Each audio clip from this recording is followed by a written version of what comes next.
خدیجۃ الکبریٰ سلام اللہ علیہا کے شکم میں یہ جب نور ہے تو سیدہ فرماتی ہیں جناب ام المؤمنین حضرت خدیجۃ الکبریٰ سلام اللہ علیہا فرماتی ہیں میری ماں میرے شکم میں جب سیدہ موجود ہیں تو اس وقت مجھ سے باتیں کرتی ہیں۔ نبی پاک جناب محمد مصطفیٰ صلی اللہ علیہ وسلم کی زوجہ محترمہ ام المؤمنین فرماتی ہیں کچھ دائیوں کو بلا کے لائیے، وقت ولادت کا قریب ہے، ظہور سیدہ کا وقت قریب ہے، لیکن کوئی نہیں آتا۔ خدا 4 منتخب ترین اور اعلیٰ ترین عورتوں کا انتخاب کرتا ہے جو کنیز بن کر کے حضرت خدیجۃ الکبریٰ سلام اللہ علیہا کے پاس آتی ہیں اس کائنات کی سیدۃ نساء العالمین کی ولادت کے لیے، اور جنت سے لباس آتا ہے۔ یہ تو کوئی اتنی بڑی بات نہیں ہے۔ اب یہاں پہ یہ بات بھی کر ہی لیتے ہیں کہ رسول کی 4 بیٹیاں ہیں یا 1 بیٹی ہے۔ دیکھیں مجھے اس بات سے کوئی اعتراض نہیں ہے، خدا کی قسم، اگر آپ 4 مانیں، اگر آپ 1 مانیں، 5 مانیں، 10 مانیں، 20 مانیں، رسول کی بیٹیاں سب کا مقام ایک جیسا ہی ہوگا جب رسول کے جسم اطہر کے ٹکڑے ہیں۔ السلام علیکم ورحمۃ اللہ وبرکاتہ۔ اللہم صلی علی محمد و آل محمد۔ محترم ناظرین، ایام فاطمیہ سیریز کا دوسرا پارٹ، دوسرا حصہ لے کر کے میں آپ کی خدمت میں حاضر ہوا ہوں۔ آج کی اس ویڈیو میں، مختصر ویڈیو میں، آیا سورت الکوثر کا بھی ذکر ہوگا اور سیدہ بطول سلام اللہ علیہا کی ولادت پاک کا ذکر ہوگا، جس میں خدائے بزرگ و برتر نے میرے پاک پیغمبر محمد مصطفیٰ صلی اللہ علیہ وآلہ وسلم پر جو فضل کیا، اس کا آپ نے اس فضل کو اللہ نے جتلایا کہ ہم نے آپ کو بطول کی شکل میں کیا عطا فرمایا۔ نبی پاک جناب محمد مصطفیٰ صلی اللہ علیہ وآلہ وسلم کی پاک بیٹی سیدہ بطول کی ولادت کی خوشخبری لے کے، ولادت کا پیغام لے کر کے سورہ الکوثر نازل ہوتی ہے۔ اس کی بہت ساری تفاسیر ہیں، خیر کثیر ہے، نہر حوض کوثر ہے، اس کے علاوہ کثیر امت بھی ہے، آپ کے پاس جو کثیر جو علم ہے وہ بھی ہے، کثیر خدا کی رحمت بھی ہے، لیکن اس کا یہ ساری چیزیں اس کے ضمن میں موجود ہیں، لیکن جو چیز لے کر کے سورہ الکوثر آئی ہے اس شخصیت کا نام، اس خاتون کا نام، اس خدا کی رحمت کا نام، اس خیر کثیر کا نام سیدہ بطول سلام اللہ علیہا ہے۔ آپ کو پتہ ہے میرے پاک نبی جناب محمد مصطفیٰ صلی اللہ علیہ وآلہ وسلم کو خدا نے بیٹے عطا فرمائے، اور خدا نے ایک حکمت عملی کے تحت ان بیٹوں کو اپنے پاس بلا لیا۔ جب رسول کے بیٹے رسول رحمت صلی اللہ علیہ وآلہ وسلم نے خدا نے رسول سے واپس لے لیے تو کفار مکہ نے یہ تانا دیا، ایک لعین بدبخت عاص بن وائل، اس نے کہا مکے والو اب غم نہ کرو، اب چند دن چند سال تم محمد کو برداشت کر لو، جب یہ اس کائنات سے چلا جائے گا تو اس کے مشن کو سنبھالنے کے لیے، اس کے پیچھے نبوت والا جو سلسلہ اس نے بنایا ہوا ہے، اس کے سنبھالنے کے لیے کوئی وارث نہیں ہے، اس کا کوئی وارث نہیں ہے۔ جب اس کا کوئی وارث نہیں ہے تو پھر اس کے بعد آپ کی جان چھوٹ جائے گی، یعنی نعوذ باللہ، اس نے کہا محمد ابتر ہو گیا ہے، یعنی اس کے بعد اس کی نسل میں آگے کوئی ہوگا تو اس کے مشن کو لے گا، جب ہے ہی نہیں کوئی تو کیسے ہوگا؟ میرے پاک پیغمبر محمد مصطفیٰ صلی اللہ علیہ وآلہ وسلم اسی طریقے سے، جس طریقے سے گزشتہ انبیاء حضرت زکریا یعنی دیگر تمام ایوب، یوسف، یونس، جتنے پیغمبر تھے جناب، اس کے علاوہ حضرت ابراہیم علیہ السلام، جتنے بھی نبی ہیں جنہوں نے خدا سے وارث مانگا، اسی طرح رسول رحمت صلی اللہ علیہ وآلہ وسلم نے فرمایا اللہ مجھے وارث عطا فرما، مجھے وارث عطا فرما۔ تو اللہ پاک فرماتے ہیں، دیکھیں نبی پاک صلی اللہ علیہ وآلہ وسلم کا بیٹا فوت ہو گیا ہے، آپ کی اولاد اور دنیا یہ تانا دے رہی ہے، اتنا بدبخت و لعین دشمن ہے وہ تانا دے رہا ہے کہ محمد نعوذ باللہ ابتر ہو گئے ہیں، اور اس کے مقابلے میں خدا کہتا ہے میں نے تمہیں فلاں نہر دے دی ہے۔ آپ کو سمجھ آتی ہے کہ اس سے رسول کا سینہ ٹھنڈا ہو جائے گا؟ دنیا رسول کو یہ کہہ رہی ہے کہ اس کا وارث کوئی نہیں ہے، اور خدا کہتا ہے میں نے تجھے حوض کوثر، تمہیں نہر عطا فرما دی ہے۔ کوئی بات آپ کے ذہن کو لگتی ہے؟ نبی پاک جناب محمد مصطفیٰ صلی اللہ علیہ وآلہ وسلم کو اللہ پاک فرماتے ہیں یہ بشارت لے کر کے سورہ کوثر آئی ہے، سیدہ بطول کا مقام اس سے بڑا میں آپ کو کیا بتاؤں کہ قرآن کی ایک پوری سورت رسول رحمت صلی اللہ علیہ وآلہ وسلم کے پاس یہ بشارت لے کر کے آئی ہے کہ اے رسول آپ پریشان نہ ہو، یہ ایک بیٹے کی بات کرتے ہیں، ہم آپ کو اولاد کی خیر کثیر عطا، خیر جو کثیر تعداد میں عطا فرمائیں گے کہ قیامت تک آپ کی نسل پاک سے آپ کی اولاد آتی رہے گی اور اس کائنات کو درس توحید اور خدا کی پہچان کرواتی رہے گی۔ اب ہم دیکھتے ہیں اس آیت کی تفسیر۔ یہ تو ابھی تک میں نے اپنے، آپ سمجھ رہے ہوں گے کہ جذبات بیان کر رہا ہوں، اب میں آپ کو اس آیت کی ذرا تفسیر بھی بیان کر دیتا ہوں۔ یہ جناب میرے سامنے کتاب ہے شواہد التنزیل، اس کا جناب صفحہ نمبر ہے 375، یعنی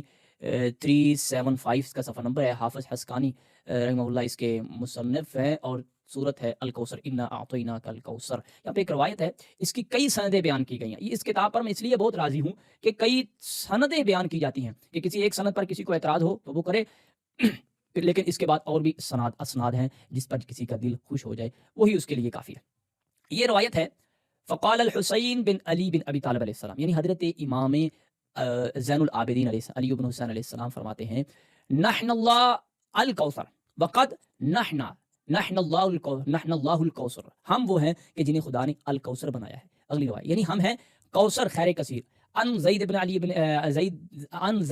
علی ان آبائی ان علی بن ابی طالب علیہ السلام، حضرت زید امام زید، ٹھیک ہے نا،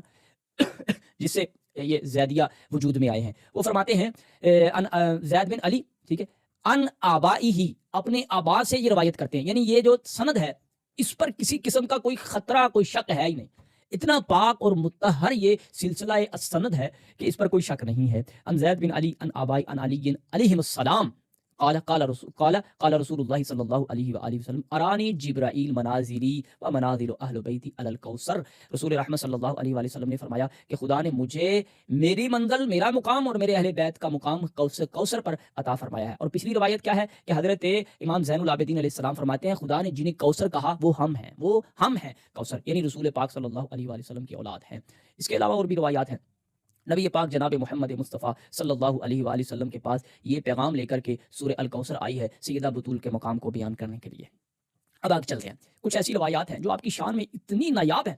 اتنی شاندار ہیں، اتنی بہترین ہے کہ آپ کے ایمان کو خدا تازہ فرما دے ان روایات کو سننے کے بعد۔ نبی پاک جناب محمد مصطفیٰ صلی اللہ علیہ وآلہ وسلم کی جب لخت جگر سیدہ بطول سلام اللہ علیہا کا نور پاک شکم مادر میں ہے، حضرت جناب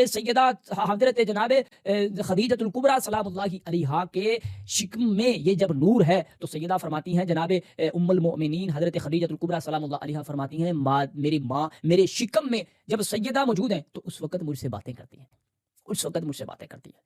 خدا کا قرآن اس پر گواہ نہیں ہے کہ دودھ پیتے عیسیٰ علیہ السلام اپنی ماں کے ساتھ اور اپنی قوم کے ساتھ بات کرتے ہیں، فی المہدی و کہلا، پھر وہ مہد میں ماں کی گود میں بات کر رہے ہیں، جو خدا ماں کی گود میں بات کروا سکتا ہے وہ شکم مادر میں بات کیوں نہیں کروا سکتا؟ سیدہ بطول فرماتی ہیں، حضرت خدیجۃ الکبریٰ سلام اللہ علیہا فرماتی ہیں میرے ساتھ باتیں کرتی ہے میری پاک بیٹی سیدہ بطول سلام اللہ علیہا۔